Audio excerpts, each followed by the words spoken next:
This is the Daily Market Comment by Rafi Boyajian. I'm Cristina Marujos. Thanks for joining us at xm.com. Positive results from 2 clinical trials on the effectiveness of Gilead's remdesivir drug once again raised hopes that the deadly coronavirus can be defeated. In a further boost to risk appetite, Fed Chairman Jerome Powell reaffirmed the Fed's easy policy stance in his press conference following the FOMC meeting yesterday. Wall Street surged on the back of the risk-on mood, with the S&P 500 closing up 2.7%. But the Nasdaq fared even better, soaring by 3.5% and nearly wiping out its year-to-date losses after Alphabet and Facebook announced stronger-than-expected earnings results. The positive sentiment appears to be holding today, with Asian indices closing up between 1% and 2% and U.S. stock futures adding around 0.5%. But President Trump has just given the world a taste of what to expect once the pandemic starts to ease. In an interview with Reuters, Trump reignited fears of confrontation with China,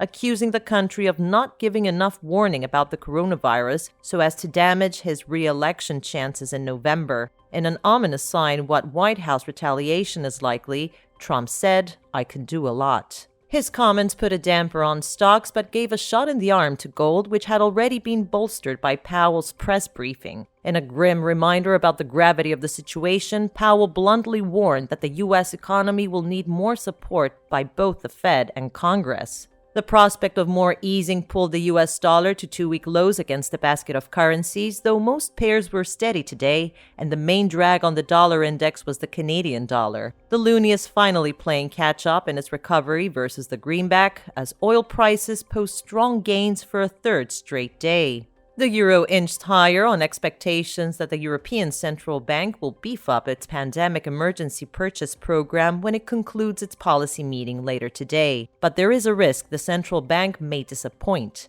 Given that several EU countries have begun to lift some of the lockdown restrictions, the ECB may wait until its June meeting before deciding whether more stimulus is needed. Thanks for watching today's Daily Market Comment here at xm.com.